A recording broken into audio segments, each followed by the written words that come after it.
Warning, we're going to be discussing events for currently running weekly anime. If you want to avoid spoilers for certain shows, there are timestamps in the description. Hello everybody, and welcome back to the Timesink Anime Podcast. This is week 3 of summer 2019. Where am I? Yeah, I agree. It's starting to get a little difficult to keep track of stuff like that. It's getting really hot, so keep yourselves hydrated, keep yourselves safe, and all that fun stuff for summer. But other than that, we have a great season of anime shaping up so far. It's getting really good. And as usual, I'm Jay, your host, and this is my co-host, Rex. I am mostly commonly known as Rex. Yeah, you're the podcaster formerly known as Rex. And then I go back and change my name to just Rex later on because of... I don't even know what Prince's whole deal was. I don't either. It was like peace. It was some legal issue as far as I understand. It's really complicated, but anyway, that's not why we're here. We're here to discuss anime. Yeah, so we spent about 6-7 hours today. Yeah. Just watching all the stuff we were interested in. Yeah, we just wanted to catch a few first episodes just to, because I don't know about you, my ideas for what I wanted to actually talk about the season were pretty much set in stone from the beginning, but yeah. I wanted to give at least these first couple episodes, these first episodes of all these other shows a try, and at the very least recommend them, even if we won't be talking about them throughout the entire season. Yeah, I'll certainly be watching a lot of these shows that we're not talking about, but and we'll be, probably as usual, I'll be writing about episode reviews on KITSU. I'll be writing episode reviews on random comments and Pornhub videos. Didn't realize that you did stuff like that. I'm learning more about you every time we just talk. Scrolling down a video, you're like, can't wait to... I'm so excited to watch this video, and I think the recent episode of Naruto wasn't very good. And then what? Well, that's what most of the comments are, I feel like, on those videos. It's just I found out how to beat this level in Fallout. Something like that. But, so first off, we're going to be talking about all the shows that we're not going to be talking about on the podcast for the rest of these 2.5 months. Yep. And then we're going to be moving on into the shows that we will be discussing, which we'll be cutting them down to 6. And it wasn't really that difficult to choose 6 for this season. I was really trying hard to make sure that I was being fair to the other shows. Yeah, absolutely. But go ahead and kick us off for the shows we're talking about that we're not going to continue talking about. That's after this week. Yeah, that totally made sense. Anyway, so starting us off is honestly a show that I was pleasantly surprised by with how funny it was. Are You Lost? It's like a anime girl castaway. Yeah. Anime girl slice of life castaway. Yeah, and we were watching this first episode and you saw the intro and then it was all some happy-go-lucky sort of club. Yeah, they started idol dancing and shit. And then you were just this was not the opening I was expecting from this show. I was well, the trailer, the PVs and stuff made it look a little kind of lighthearted, but I didn't expect that lighthearted out of the gate. Yeah, that's true. And I think that in the OP, a really good OP, by the way. It was really catchy. Yeah. I think there was some Jumanji-looking hunter guy. Oh yeah, that's right. I think I know what you're talking about. I think the guy with the curly mustache. Van Pelt, I believe his name was in Jumanji. But yeah, I know exactly who you're talking about. But yeah, this show pretty good, pretty snappy. Yeah, pretty snappy jokes. One of my personal favorites is when the main girl, I want to call her main girl because she was the survivor girl. Yeah. Who went around with her dad or whatever, just traveling around the world and got stranded in random places because that's what high school girls do, I guess. I think one of the funniest bits is she was just talking about a survival situation. A locust jumps through the air and she just snatches it and pops it in her mouth. And then she just keeps going. Yeah, that didn't just happen. Wait, you just ate something. It's I don't know what you're talking about. And she oh god, it's so there's so many little gross things when she spit into the girl's mouth. It's oh, that's a leg. Yeah. And then the whole part was just lay down on your back and close your eyes. Oh god, you gotta pee in her mouth. That was disgusting. In Bear Grylls. Yeah, I mean, she's like, she did ask, it's, how thirsty are you? It's like, I'm dying of thirst, and I guess if you're that desperate, but, oh, God. Sun's going down, time to drink my own piss. Exactly. But, yeah, this show is actually shaping up to be a really funny short-form show, like, something I wouldn't mind watching every week, and it's a pretty innocuous way to spend 12 minutes each week. Yeah, I thought it was, I thought the source was a 4-koma. That's just what the episode felt like. Yeah. I felt like just like a bunch of short skits. Yeah. But apparently it's like a normal manga. And the show itself, I think it was just like perfect pacing and stuff for it to be a short form show, which I really appreciated. Yeah. The director in charge of this did a really good job with it, I think. And yeah, unfortunately we won't be talking about it anymore past this. So next up we have Arifureta from Commonplace to World's Strongest. Our latest entry in a somewhat isekai not isekai at all. There's no other world. It's just video game fantasy light kind of like Grimgar, Hestia Dungeon. But you have to remember, in Grimgar, they were from another world originally. Oh, that's right. Yeah, And it seems like, judging from like the OP, it seemed like they were originally from our world and got transported to this world, like from some rich. It's what it looked like. They never mentioned it because but it did show them like a classroom and stuff, and they were wearing like school uniforms, and then that could have just been their classroom. I don't know. Like, I remember reading the guy had a fucking gun.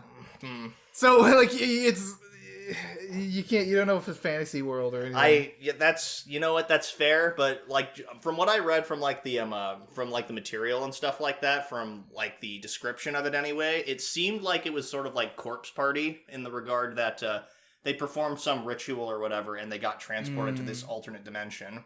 Okay. And that's what it seemed like, just judging from it. If I'm wrong, then I'll admit that, but anyway, that aside, I think like the first like 3/4 of the episode are pretty much. I thought that was very meh.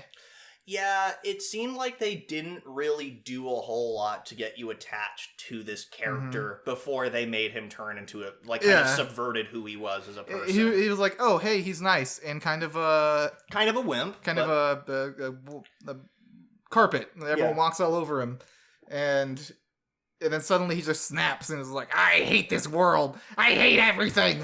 I'm gonna go evil and eat monsters and hair's gonna turn white. Yeah. But at the point where he ate that wolf's leg, his hair turned white, and ignoring all the past. Yeah. Everything that happened after that, I was on board with. It was pretty cool watch. Yeah, like, I think that they should have just spent, like, the very first episode kind of introducing you to this character before they started introducing, like, to how shitty everything was. Like, giving you some time to kind of get acquainted to this world, its characters. And apparently, the light novel actually does that. But, judging from this first episode, yeah, it just seems like they kind of glossed over that and swept it under the rug. I can easily see this being an entertaining show going on for the rest of the season. Yeah, I don't see it going anywhere too crazy. Yeah, like, I don't see it being like an absolutely amazing show, but it certainly seems at least entertaining. And there are certainly worse shows out there that have tackled a similar premise. So this, as soon as he got the white hair, it kind of reminded me of the first episode of Isekai Slime. Yeah. How he's in a cave and he goes around eating monsters to get different powers. You know, that's really true. I didn't stop to consider that. That's a good point. I was really thrown off when he got the Magnum. So I was like, oh, it's a fantasy world. And, oh, no, I just made this fucking railgun-powered 357 Magnum with magic fantasy explodey bullets. Yeah, it was kind of strange, but I guess considering his whole thing is it's about, like, learning how, like, he's basically an alchemist, is what it seems like, figuring out like he's a synergist is what it's called. Yeah. But basically, it's what an alchemist. He's a crafter. Yeah, and he's able to figure out like what components do and stuff like that. And when he ate the monster meat, it sort of made him figure out like it powered up those abilities. So it makes some sense to a degree. I would be curious to see where this goes, but not really worth talking about it every week. Yeah, I might watch more. But, like, it's not something I'm going to go out of my way to watch more, probably, yeah. Yeah, absolutely. Unlike this next show, which I'm really interested in watching more of, Astra, Lost in Space. Yeah, that first episode, it was like a double episode. Yeah, it was really good. Yeah, really tight plotting, just like, and trying to, it really captured just the tension of being like a bunch of kids just stranded out in the middle of nowhere and just basically trying to figure out everything to try and survive together. It really captured that tension. The scene with pink-haired girl.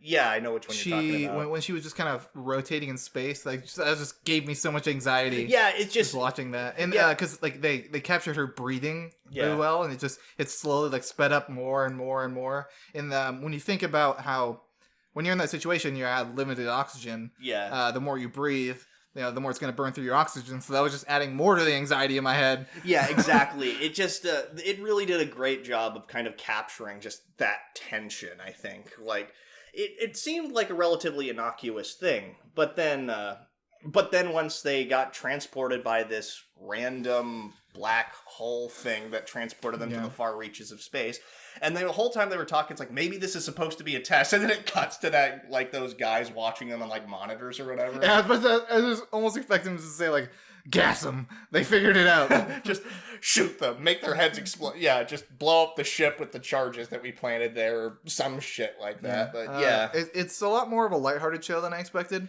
I'm assuming there's going to be plenty of, trials going onwards, because I think they set up a really good premise for the rest of the season just by setting up the journey of they have to go to these different... They have to hopscotch to different planets to make their way home. I imagine that it'll also be like, there will be some time between each of those planets when they're just like trying to make it to the next planet. Mm-hmm. Yeah, because they have to stop on the planet, go down, gather food and water. Yeah, exactly. And then keep going. And I'm really curious what that's going to be like, because it seems like it's setting up to be a really cool journey. Like, and it once again just kind of capitalizes on the space can be fucking terrifying angle. Like, there's something really cool about space, but it's also just like this empty void, and you could just drift forever. Yeah, space seems like such a not real thing to me. Yeah. Because it's like, I've never been to space. I know it's there. Yeah. I know I can look up in the sky and see it, but just like being in space seems like a fantasy world to me. Yeah, exactly.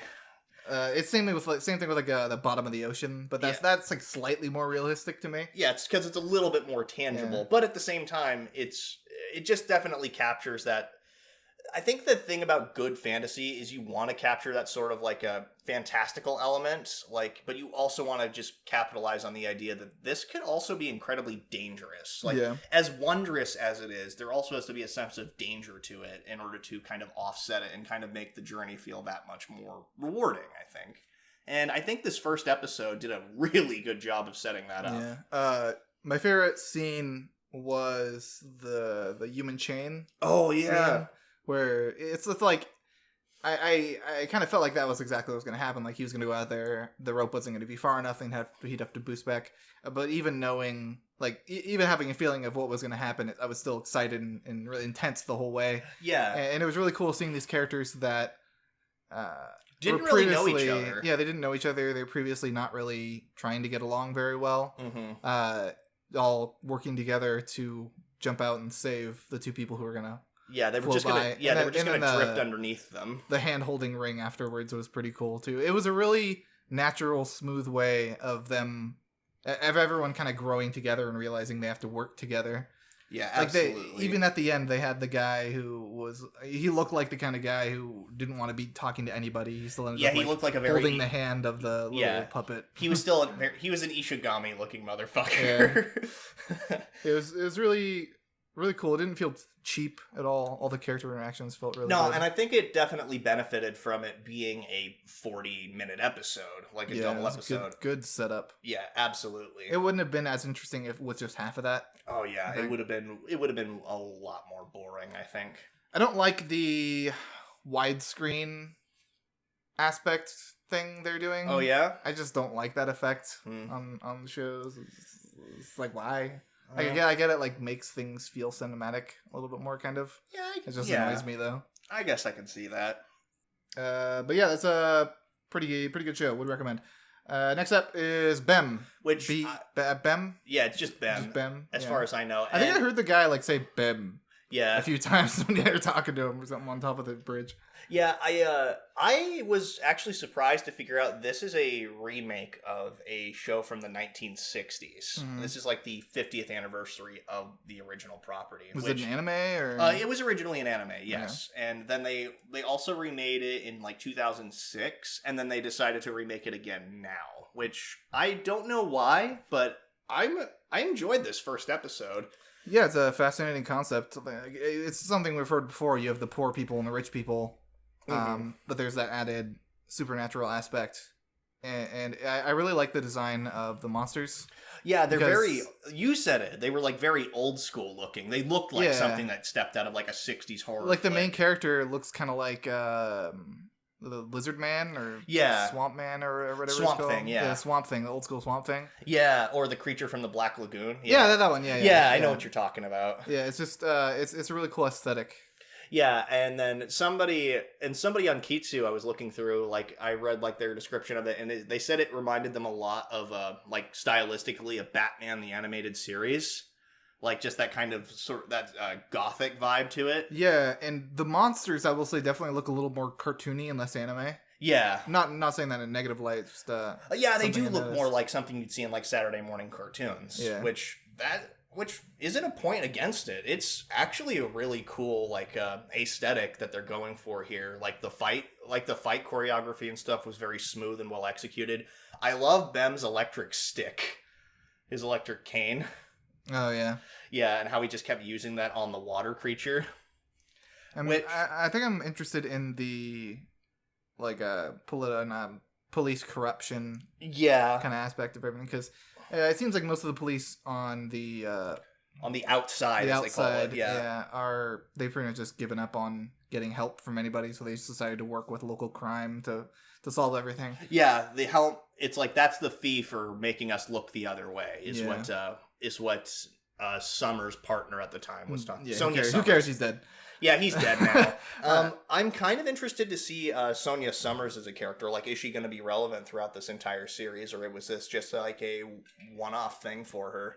I hope not, because I kind of like her setup. We don't really get to see too many like badass female cops too often in shows, I think. I assume she's going to be back because I feel like they wouldn't have showed her at the end of the episode. And her slapping away like the money. Yeah. Before that point, I almost thought she's just kind of a character brought in to show how humans react with the not humans. Yeah, I can see that. And kind of like she serves as sort of like a little bit of an audience insert, kind of like somebody who is being brought into this world with no like context on how it works. So yeah, it's not a bad narrative device there actually. But I think that she reminds me a little bit of did you ever watch Gargoyles on the Disney Channel?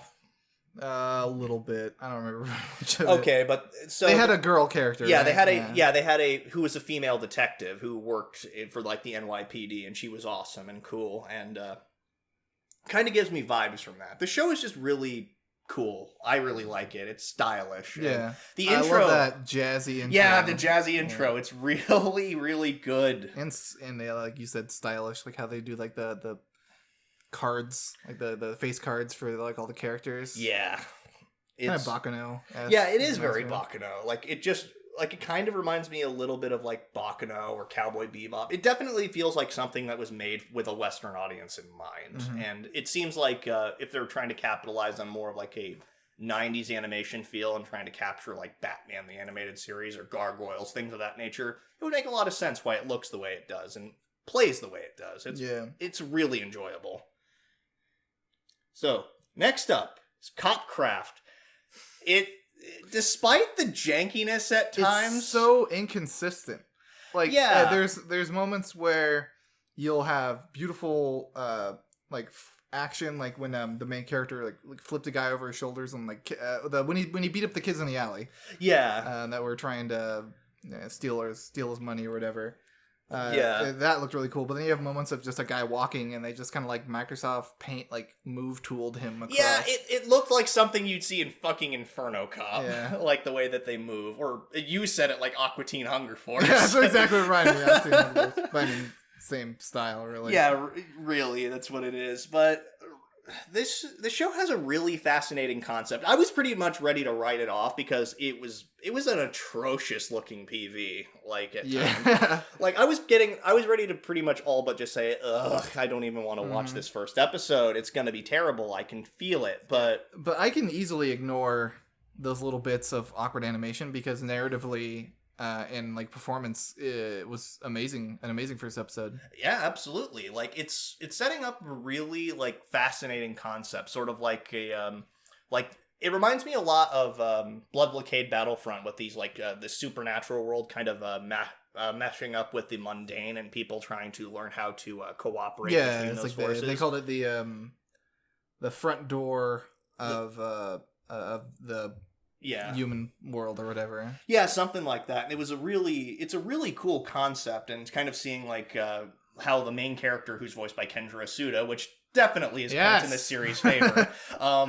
It's cool seeing like how he's a detective who like understands like the fairy language or whatever you want to call it, or the there's a term for it, but I don't remember what exactly it was. Yeah, I don't remember either. But it was cool. It's kind of cool that he understands how they work, how they think, and even if he is kind of a racist in that regard, because he constantly refers to them as aliens and shit, which is kind of an offensive term for them.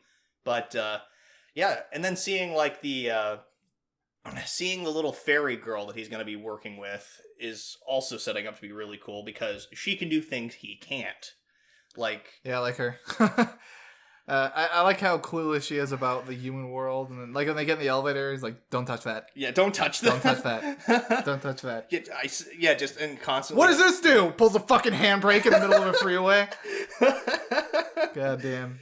Yeah, it's definitely a nice like compliment. It's like it's a buddy cop show, which and that's a formula that's when done well, it's done really well here. And I think they're setting it up to at least be a fascinating take on that genre. Yeah, I like good cop shows. Yeah, I have high hopes for this. Yeah, for this show. Weird animation aside. Yeah. So next up is the Demon Girl Next Door, which it looks to be a kind of standard affair. Moe blob. Yeah, it's a little bit better, I would say, than your standard Moe blob. Yeah, it's got a lot of really snappy jokes.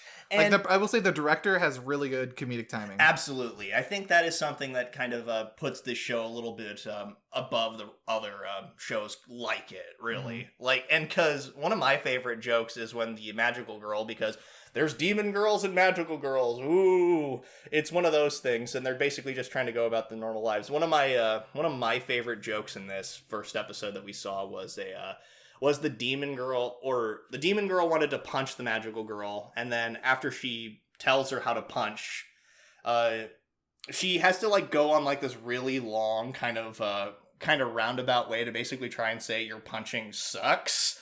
Or when she's sitting there going, she's kind of going, your form, no, not your, she's trying to figure out like what way to like kind of like navigate that minefield. It's like maybe you should just use projectiles. The facial expressions really sold it there. Yeah, her just being so uncomfortable. Yeah, exactly. That was probably one of my favorite jokes in that episode for that reason. It was just handled really well. It's like this. The premise is nothing special. Yeah, it's main character's demon powers. I think the mom and the sister are kind of funny. Yeah, and they're just like, oh yeah, by the way, we're demons. Yeah, we have the poverty curse of not having more than $400 a month. Yeah. That whole part was that really actually was really entertaining because I was looking at like their apartment and like kind of seeing like the mold stains and stuff on the wall. I'm like, man, they must be really poor.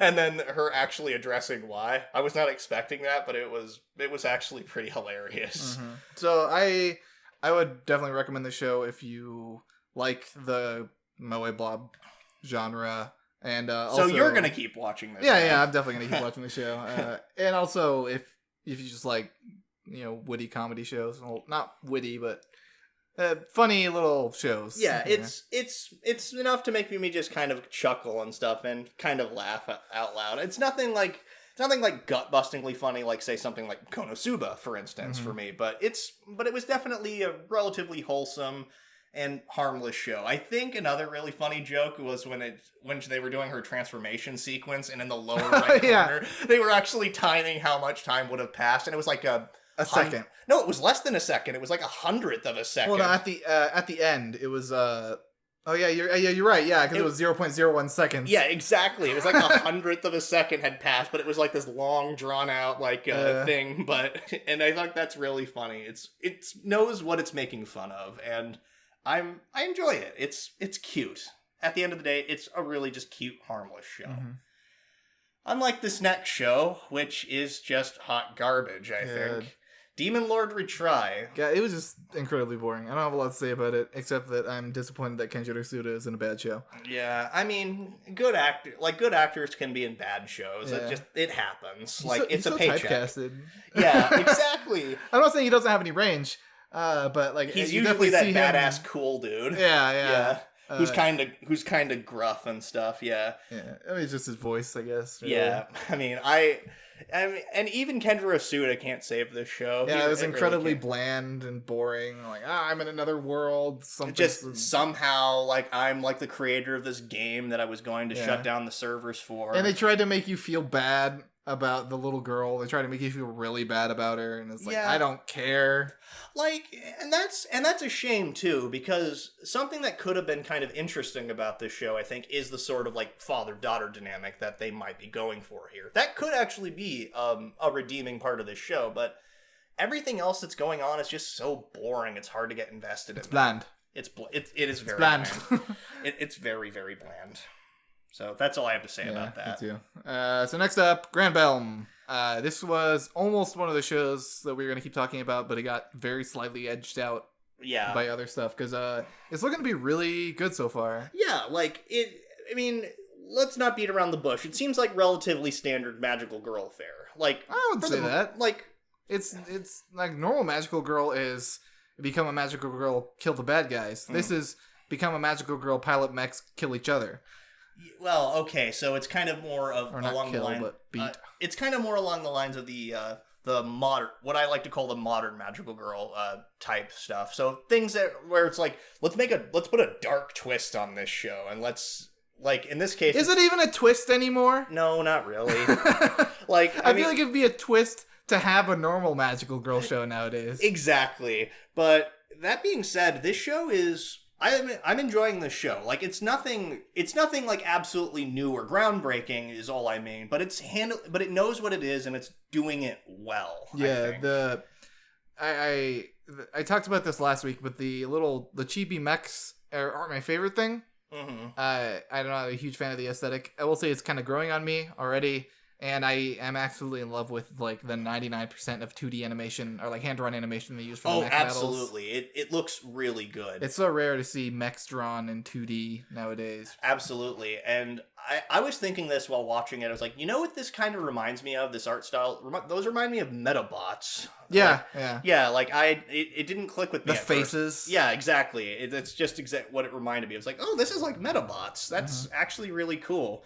I never played Metabots or, watched the cartoon or anything like that. I had a friend who had a bunch of Metabots, and I'm like, oh, these are really cool. But my parents never bought them for me. Fuck you, Mom! I will say, though, that the mech action battles, while cool, I think they take a backseat to the character drama in the show. Yeah, absolutely. It's fascinating that this main character... Mangetsu. Yeah. Pink, aka not Madoka. Yeah. She has a very relatable problem of she feels like she's not special. She doesn't have anything going for her in life. Yeah, so she wants this one thing. Definitely feels like if she were to vanish, then it wouldn't make a difference. If she had never existed, her life would not affect anybody. And she just wants to do something that she thinks matters. Which, that is unfortunately relatable. It's such an easy motivation to get attached to as a viewer. Yeah. Because, like, you have a lot of things of, like, oh, I'm gonna go save the world, or I was like, I'd like to be a hero, but that's something not really I can relate to. But in this situation, you have her just wanting to do something that makes her special, and I think everybody can relate to that, really. Yeah. Or at least most people. And then even it kind of, like, the most recent episode of this stepped more into the motivations of the other girls. Like, one of them has a cursed older sister who she wants to get rid of that curse for her, which makes sense. Like, you just want your family to be okay. That's relatable. You have another one who just wants magic to just not exist entirely so that this cycle just won't continue. Once again, another, like, if you're somebody who's aware of pain and stuff like that, and that's the only way that you just want to stop seeing it eventually, and you just recognize it as something useless. And that's a hard thing to do. Then you have someone who's just pissed. Like, the redheaded girl. Yeah, the fire girl. Yeah, she's just mad at this, at Shingetsu for basically trying to, basically interfere in her life. I think she's mad because she's, like, trying to steal her family away. Or that's what she interprets it as. That's what it seems like to her. Which, is not what she's trying to do. Shingetsu, I think her name is? Yeah, aka not Homura. I think she just looks like a black-haired Amelia. That's also true. But I mean, obviously, because all the art team and director from Re:Zero, so absolutely lots of influences. Definitely a really good show. I would heavily recommend it to pretty much anybody. Yeah, like the first episode aside, when it felt like, okay, what kind of show is this? Like, it's like, is this a magical girl show? Is it a mech show? Is it an isekai? What the fuck is going on here? It felt like just a bunch of different genres kind of thrown into a blender. And, like, basically they took, like, they had, like, a dartboard, and they were just throwing stuff at the dartboard. It's like blindfold on. Yeah, it's just like, oh, I guess it's going to be these genres. It works. It does. It works surprisingly well. Yeah. But, yeah, this show I do recommend. The next up, though, we have Hensuki. No, what's the full title? I don't remember. It's like, are you... go ahead. Is it alright to love her even if she, like... Is it alright to love a pervert even if she... I don't remember what it is. Hensuki, are you willing to fall in love with a pervert as long as she's a cutie? Okay. Yeah, that's right. Ugh, God, it's this was a light novel, right? Yeah. Okay. Well, I don't want to say it's garbage, because there's actually some funny bits. Yeah. It's just not great. Yeah, it's personally what I would have expected from a premise. It's pandering like to the audience that watches this kind of stuff. Yeah, it's an ecchi comedy, which... Like I said, I was kind of hoping for something a little along the lines more of like Ichigo 100%, but at the same time, this is just not. It was kind of tame, yeah. Like for most of the episode, and then you see the end where she just fucking whips out her tits, yeah, and has a collar on. She's like, "I want to be your pet." Yeah. Like, oh, okay then. So just judging from this first episode, it seems like each of the four girls have some like weird perversion. They got like a kink. Yeah, like hers is she wants to be somebody's pet. One of the girls was holding like a rope in the opening. Oh, so I'm assuming she's like BDSM. Oh, that's a good point. And then the little sister is obviously has a cis complex or a big brother complex, or whatever the fuck you want to call it. Or it could be something else. Crazy. In addition, that would actually be a hilarious subversion, to be honest. Like, it's just like she doesn't even have any feelings for her brother at all. I like how when he's sitting down with his friend, he's like, they're listing out the girls, and he's like, "Yeah, my sister," and he's like, "That's obviously not an option." I'm like, "Ha ha ha! You haven't watched enough anime." Yeah, it's a shame that has to be it's a shame that has to be an option. But yeah, this show. It is what it is. Either it's one of those things that you're gonna like it, or you're gonna absolutely hate it. Yeah, I'm definitely not gonna watch it in a room with someone else. Yeah, I'm probably not gonna watch it at all. Like, I might. I don't know. Yeah. So next up is To the Abandoned Sacred Beasts. Wow, this was a good first episode. Yeah, it was. It was really interesting. It's Fairy Gone, but good. Yeah, no kidding. As somebody who actually bothered to watch through all of Fairy Gone, this was like, okay. So it's like somebody read the plot synopsis from Fairy Gone and then watched a few episodes and is like, okay, how can I do this but better? Yeah. Like, this was a really good example of how to do a prologue. Yeah, absolutely. Because the premise of the series is the main character is going around hunting down... the old members of his squad. Well, the main goal is to get the the one guy Yeah. who shot his girlfriend, who shot him. Mm-hmm. So It's a revenge story. But... like, there's not a lot of. It's hard for me to feel sympathetic with his plight a little bit because I guess he accepted that all of his comrades needed to die in the end, and then he got mad when his quote-unquote friend shot his girlfriend or soon-to-be girlfriend. I don't think that Kane, though... No, Kane wanted to... We don't actually know what Kane's motivations are at this point. He just seems like a fucking psychopath. I think Kane's motivations were he didn't want his friends to die. Because he didn't kill the main character. Yeah. In that moment, when he could have done so. He just killed the girl. I think Hank's motivation is more that he Hank, is that the main character? Yeah, it's Hank and Kane. And then I forget the chick's name. The dead girl's name. Yeah, I forget her name because they introduced her for an episode only to kill her off and basically serve as the motivation for the main character. I think his motivation is more along the lines of if our friends are going berserk, it's our duty to put them to rest. Like they need to be. And I think that Kane is sort of more power hungry in the sense that the incarnates are basically they're gods. They should be able to do whatever the hell they please. People should fear them. But they definitely go well out of their way to show you how absolutely terrifying the incarnates are. Yeah, that whole kind of time skippy journey we went through for most of the episode was really interesting. Yeah, because it was like really triumphant at first. Yeah, I was thinking like, when's the tragedy gonna happen? It's like, oh, there it is. Yeah, and then the snake guy. Yeah, he lost control, and then he was like watching people like melt away with poison. That was actually, for one, really well done and really well animated, I think. Another show that didn't have like heavy CG in it, which thank you for that. Yeah. As much as I don't remember the girl's name, I thought it was really interesting following her process of trying to learn more about the incarnations, and because she made them. Yeah. And just seeing her like draw blood from them, and everyone kind of talking together, and they made everybody bond, like look like they're bonded together in a really natural way. Yeah. Like how they're having parties after victories. Yeah, how they're just kind of talking, sharing their dreams, and how everyone was excited that he was going to finally propose to the doctor. And I want you all to celebrate with me. Let's get out of this alive. That it was just such a well done way to kind of show you motivations and why Hank would actually end up going down the path that he does. We don't know what really happened while he was asleep, though. Yeah, it's a 4-month. I thought it was 2. 2? I think it was 2 months and the war had ended. Okay.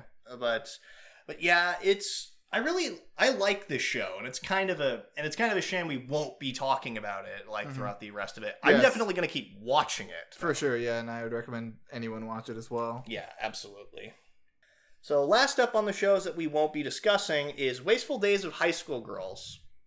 I like the premise behind it, really. Yeah, it's kind of funny. It seems to me like a less funny version of Asabi Asabase. Yeah, and it definitely seems like something that should have been more of a short-form show. Yeah, all the jokes go on either slightly too long or they're not long enough. Or they're over way too quick. Yeah. It seems like they just didn't... Maybe the director just didn't have a good idea for, comedic timing and pacing and stuff. But... That's what it seems like to me. Because the jokes are there. Yeah.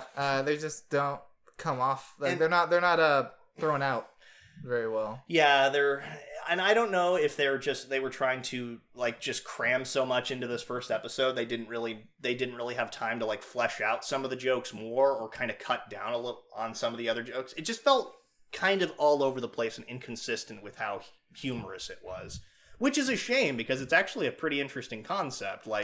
You have a stupid high school girl who goes to a girls' school but she wants to be popular with all the boys, and she just applied to an all-girls school, and it's like, how am I going to be popular like this?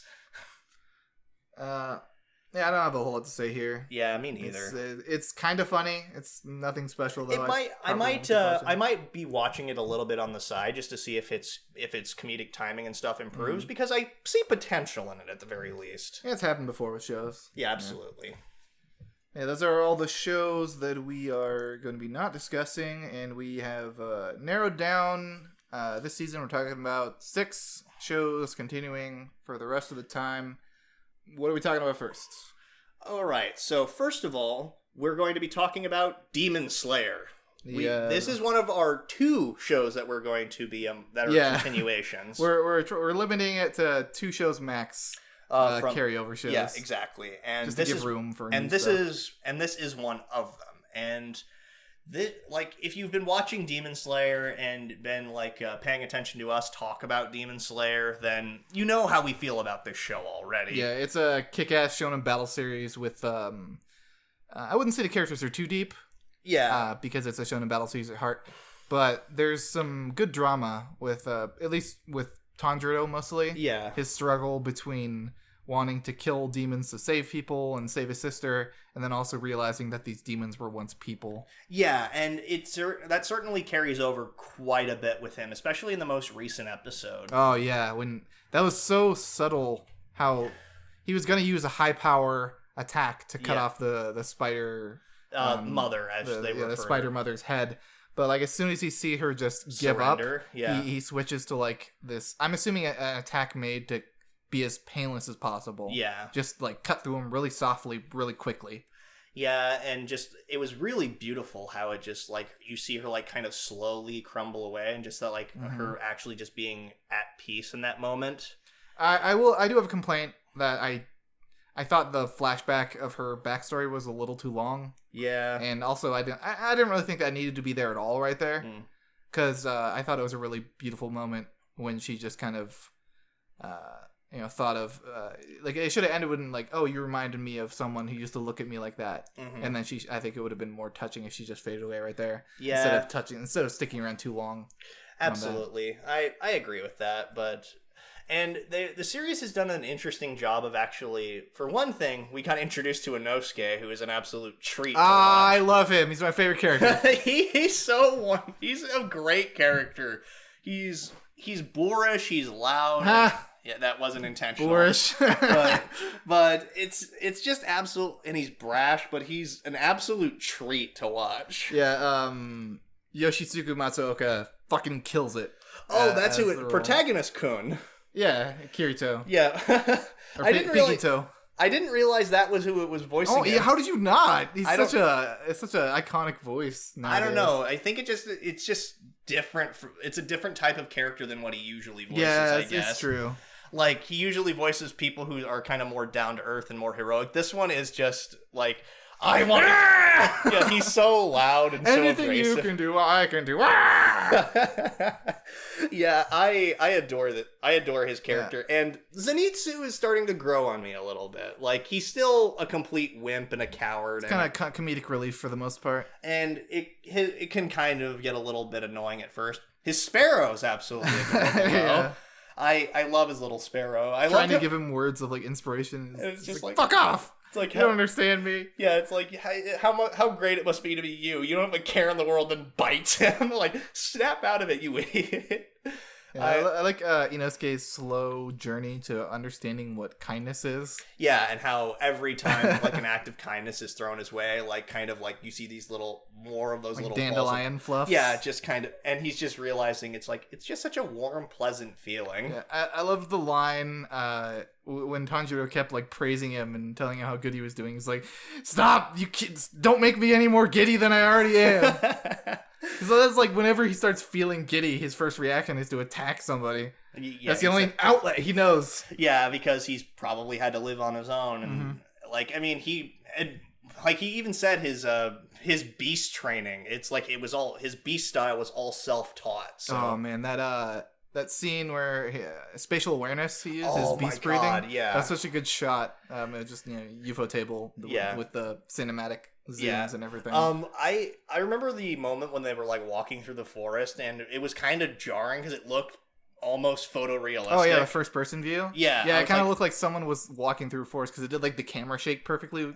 Yeah, and I was just like, okay. It's like I forgot for a second. It's like, okay, it's just computer generated. Just remember that it's not real. But yeah, that shot with the spatial awareness was so well executed. And then I'm looking forward to seeing how this arc ends on the mountain here, because one of the 12 Kizuki is apparently here. One of probably the dad. I don't think it's the dad. I think it's Rui, one of the sons. Oh yeah. Because It seemed like, because we never saw like the dad speak or anything. It just seems like, if anything, he's just like a mindless brute that doesn't have much outlet. It seemed like the one she was more terrified of was Rui.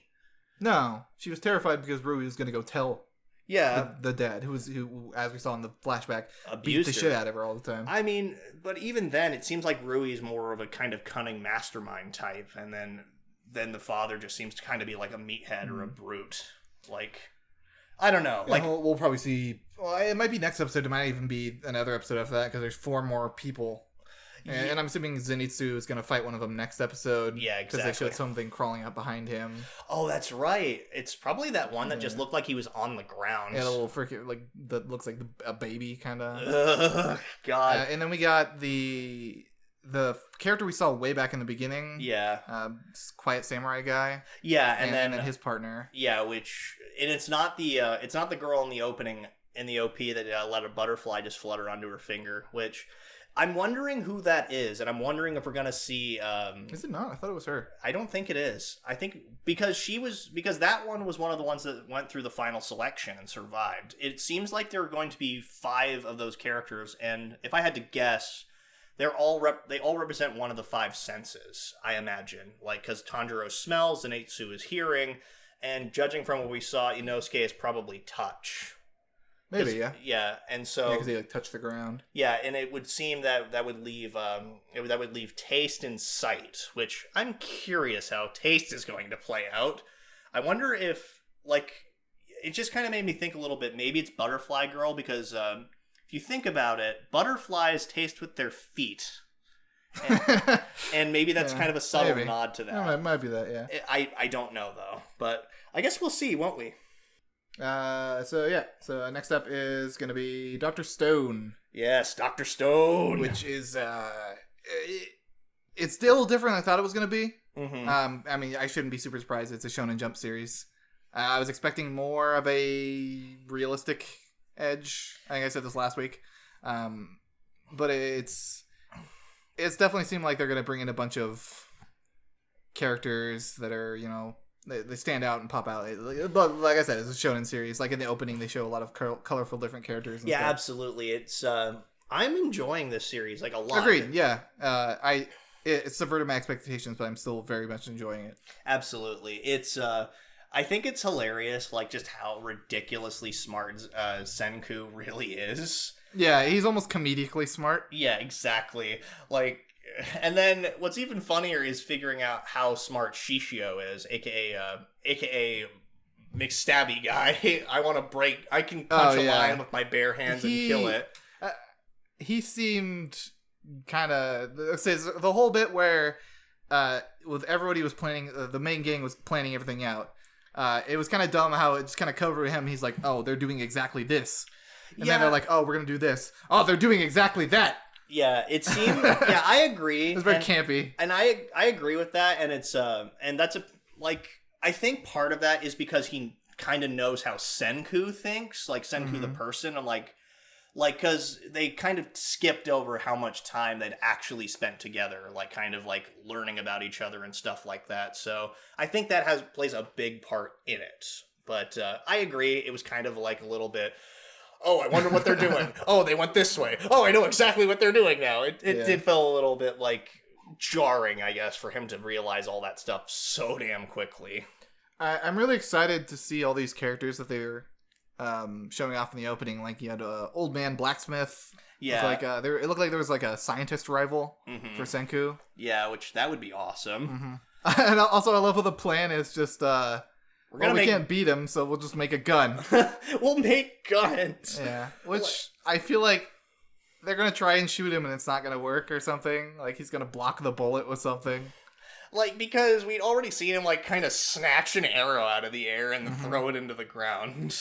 I will say that this antagonist is very fascinating. Yeah, in the way that he had an opportunity to kill everyone, pretty much, but he still chose not to because he sticks to his ideals of he wants to, you know, fill the world with pure youth. Yeah, people he deems to be just. In like in Senku and Taiju's eyes, obviously he's a murderer, which he is. He most certainly is. He is. But the interesting thing is that he doesn't see himself as a murderer. And it's not like, it doesn't seem like he's just telling himself that. It seems like he genuinely sees himself as someone who's trying to make a better place. Yeah. In his eyes, obviously. Yeah, of course, he only thinks that certain people should be allowed in this new world, which is obviously atrocious. He's very light Yagami in that approach. He's kind of feels himself as a god. Yeah.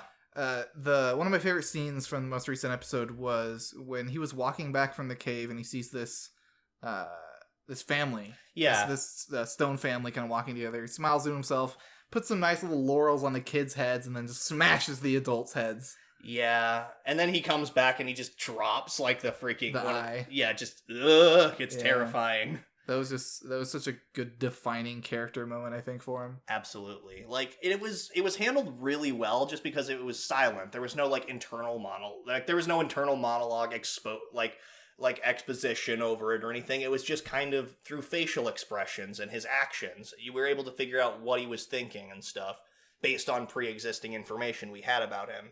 And that's how you should do it. It's visual storytelling 101. Mm-hmm. And I think that was a very good way of going about it. My favorite bit of this show so far is always just seeing Senku, seeing how Senku is going to use the natural resources available to him to just make stuff. Mm-hmm. Kind of like it's almost like a how it's made kind of deal for me. And there's probably a lot of bullshit about it too.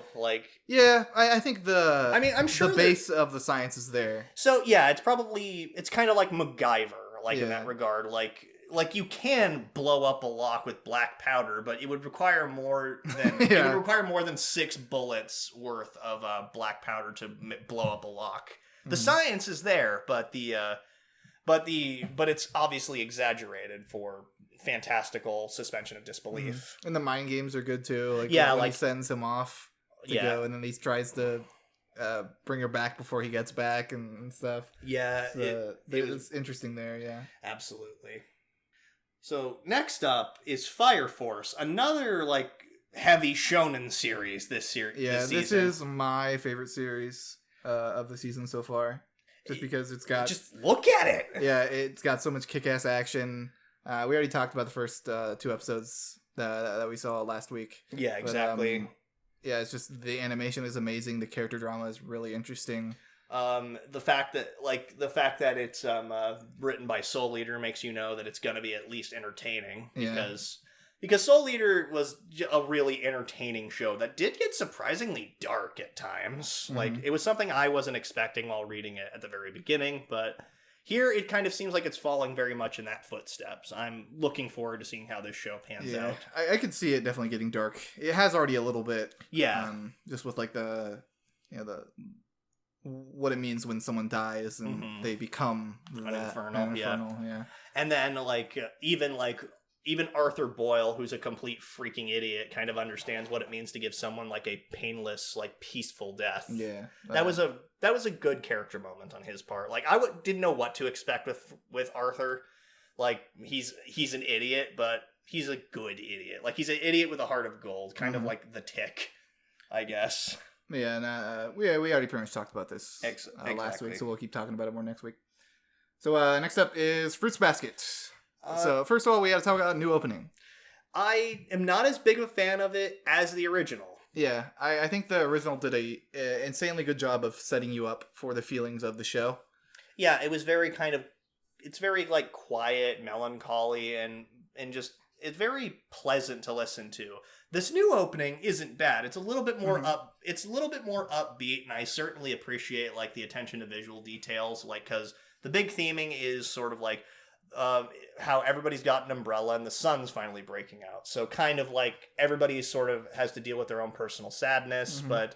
And then the end of the opening, they're throwing away their umbrellas. Yeah, it's really nice, and I really appreciate the little details on each of the characters' umbrellas. Each of them sort of tells a little bit about. Yeah, there's a lot of care put into this opening. Yeah, really. Toru's is just a bright pink standard umbrella, which they touched on why pink in the most recent episode, which I thought was super clever.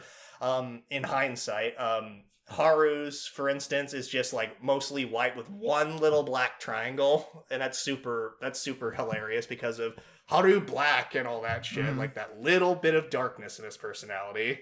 And just so many just little cool things about this new opening. I like it. Do I like it as much as the first one? No. I think I like the visuals better, but the song better from the first one. Absolutely, because the song in the first one is so good that the visuals were kind of static. They were kind of mostly, they were very slow and melancholy. Yeah, they fit the song. Yeah, and this one definitely was a lot more vibrant, upbeat. But enough gushing about the OPs. Yes.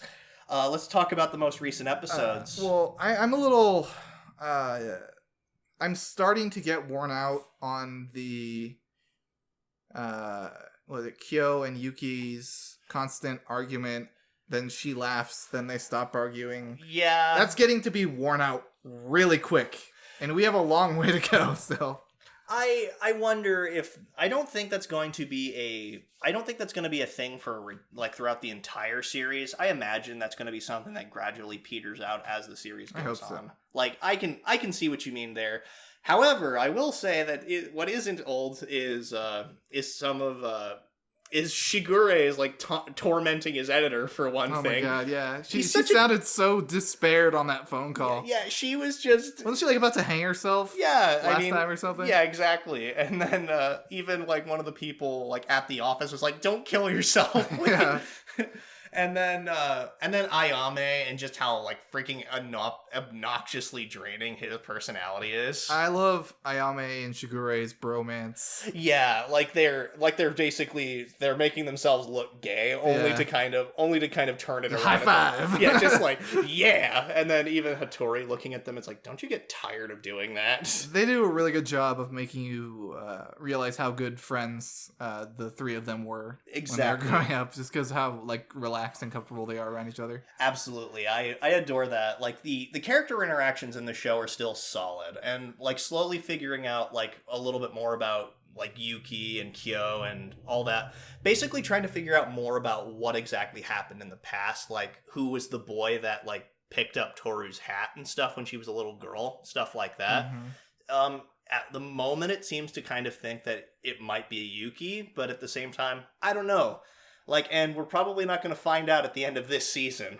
We might, but... I'm assuming it's probably Yuki interacted with little Toru, and then Kyo probably also interacted with her at some point when she was a kid. Yeah, probably. I'm curious about that. We're probably going to see more of that, but first we also have to introduce more of the family. But even before that, we need to delve a little bit into some of the other supporting characters, which, like Uo, the most recent episode was all about Uo, which I appreciated. Yeah, it was she has a bad home life. Yeah.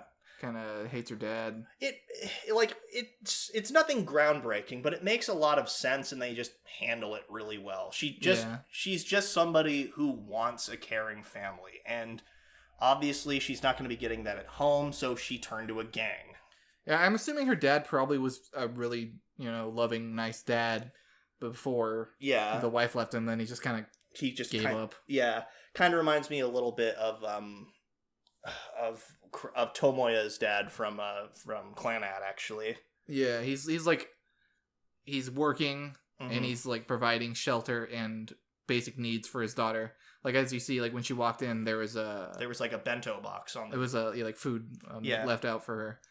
And and he obviously still wants to like provide for his daughter, but at the same time, I don't even know if it's wants or feels obligated to. Maybe.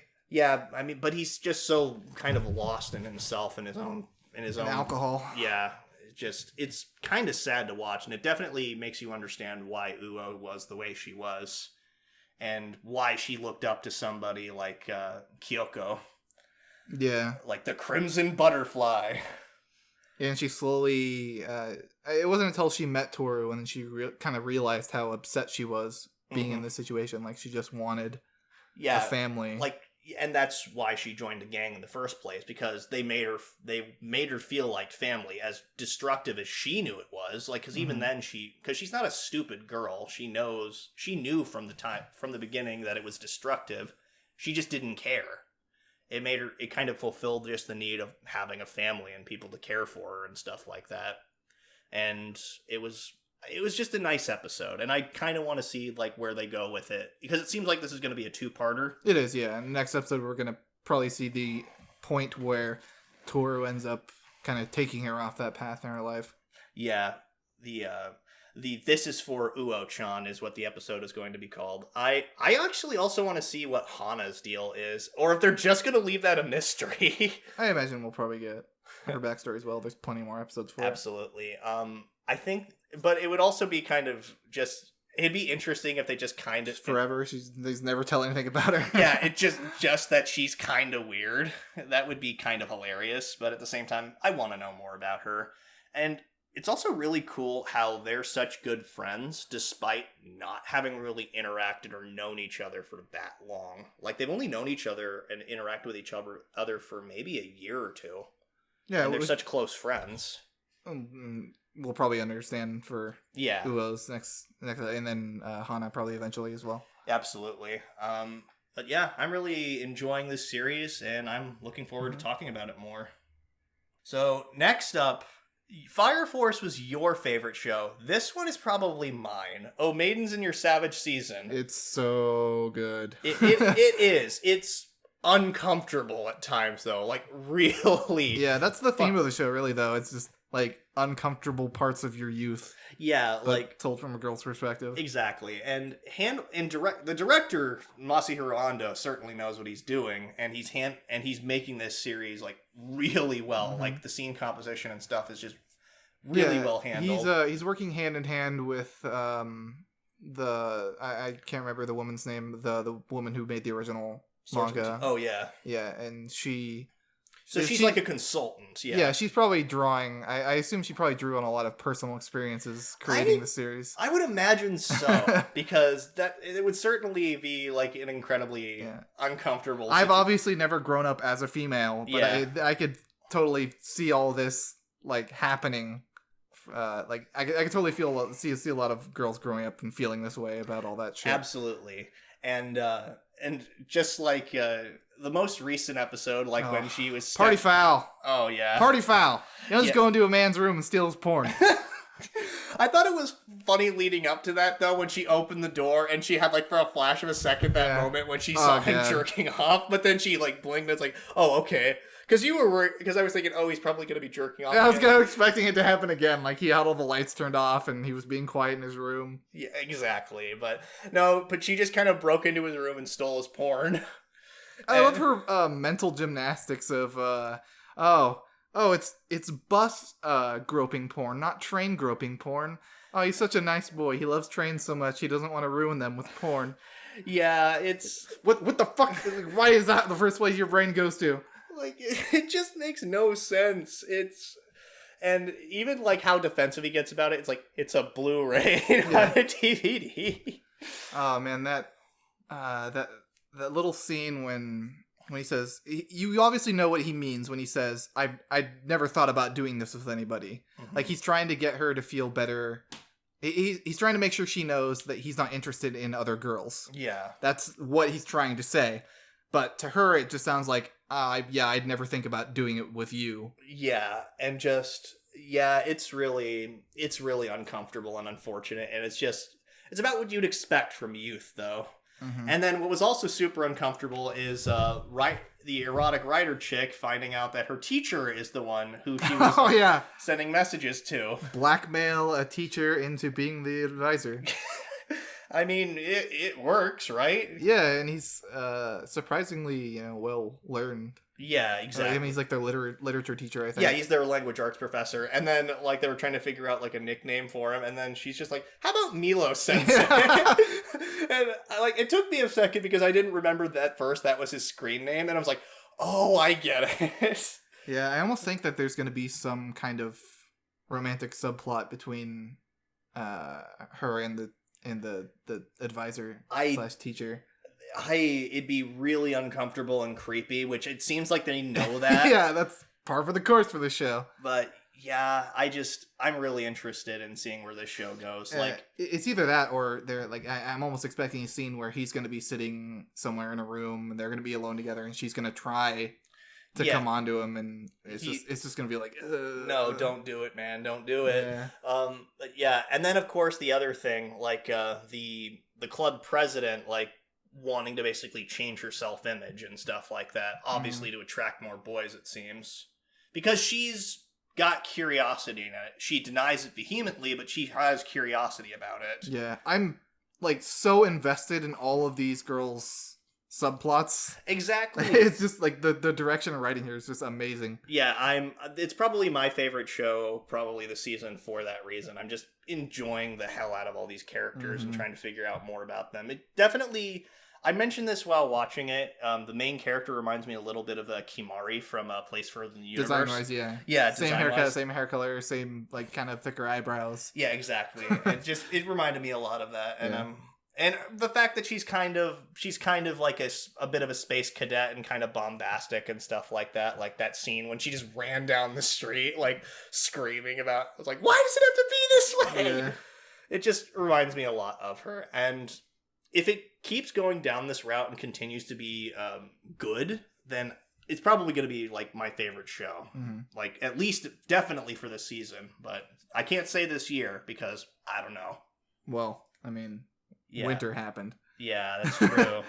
All right, so last up on our list is going to be Vinland Saga, which we already talked about the stuff that's out, I believe. Yeah, because they did a thing where they released the first 3 episodes all at once, and then they took a few weeks off, and then they're going to be releasing the 4th episode here pretty soon. Like the 25th, I hear, is when the next episode is supposed to be coming out. So we'll be talking more about that next season.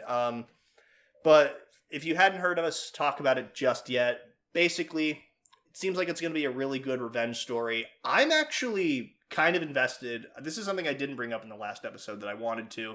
I think it's really cool that there's actually like historical like shit, like Leif Erikson actually being a character in the story. Like I was not expecting that. I was like, oh, it's going to be kind of a fan. Oh, there's actually Leif Erikson here, so it's a historical fiction. I'm not even gonna try to lie and pretend I know who that is. All I know is there's an actual name. Yeah, Leif Erikson. Leif Erikson was a major like explorer and basically one of the like the head Vikings, like pretty much. He was the son of Eric the Red, who was an even bigger Viking. Okay. Yeah, I really like how this show is bringing in like all those, you know, actual historical places. It feels like something that actually could have happened. There's obviously flourishes and, you know, fancy things like the main guy's dad jumping from boat to boat. Yeah, Thor's is pretty much a superhuman. Yeah. Like he's like Captain America. It feels like he's like not quite a superhero, but he has like superhuman abilities. Yeah, like yeah, exactly. Just it feels like obvious, and then I imagine Thor's himself is going to be like Thorfinn. Yeah. Thorfinn is going to be like kind of superhuman in some regards, actually. He's going to be like vengeful Armin, because that's who he looks like. Yeah, he looks a lot like Armin. Because, you know, Studio Wit. Yeah, exactly. And I talked about this last week, but just to reiterate, it's not quite as visually impressive as Attack on Titan. It's not, they're not putting their A-team on this, for sure. That being said, it's still really cool looking. Yeah. But, like, the sweeping cinematic shots are not quite as good. Like, as that scene where fucking the early part of season 3, part 2. Yeah. Where Levi, I think it was first episode. Yeah. Where Levi was escaping from all of the military police. Oh, yeah. And just, like, him sliding on the ground. He's like, oh, my God, it's so good. Yeah. This definitely doesn't feel like they put their absolute best on board. It seems like maybe they wanted to get, like, other people who weren't quite as experienced, more experience, which that actually is really cool, too. It still looks visually impressive. It's a Wit production, so... Definitely gonna, watch that. Absolutely. So our final list for the summer 2019 anime season for the Timesink Anime Podcast, we're going to be talking about Demon Slayer, Dr. Stone, Fire Force, Fruits Basket, Maidens in Your Savage Season, and Vinland Saga. And those are going to be the shows we're pretty much in-depth talking about each episode every week. So yeah, if we'd love to have people, you know, leave comments about how they feel about the episode, comments about how our opinions are wrong and their opinions are right. How we have shit taste and they don't, and they have good taste, all that fun shit, because, you know, that's how the anime community do. But and you know, as I always say, anime is much more enjoyable when you're watching with other people. Absolutely, and talking about it with other people. Yeah, that is. That's Do you have anything left to talk about this for the anime for this week? No, nothing as far as the anime this week, but we do. Before we close this episode off, we do actually have a relatively serious announcement. No doubt you guys have heard about it. Yeah, the Kyoto Animation arson that recently happened was absolutely devastating. Yeah, devastating. Really, like there's a lot of loss in both lives and work. Yeah, it's a solemn affair, and we didn't want to bring it up at the very beginning because we felt that would be tasteless, but here we are bringing it up now because it is too important to just kind of sweep under the rug. It is a very big deal for not just anime fans, but I think just people in Japan in general. Like because in case you don't know, this has been the biggest like domestic attack in like over 20 years. Like, and the most lives lost. The most recent thing that happened in the 90s was about 12 or 13, if I remember correctly. This was 33 lives lost. It's an absolute tragedy, and it's unfortunate that things went the way they did. It's a shame that somebody decided to do this one day, but there is some good news in all this, actually. There is something that the anime community can do to help Kyoto Animation hopefully recover from this disaster, this catastrophe. Yeah, what was the studio that... Sentai Sentai Filmworks set up a GoFundMe to... They haven't set up a lot of details about it yet, because I'm assuming they just wanted to get the framework up first, so people could start donating to help them out. But it looks like the money's probably going to be going towards families. Families of the bereaved, maybe repair costs for Kyoto Animation. Yeah, but there's a GoFundMe. We'll put the link down below. I heavily suggest going to donate there, if you haven't done so. But there's also you can go to Kyoto Animation's official website and buy digital prints there, and that will get them direct funding if you want to know.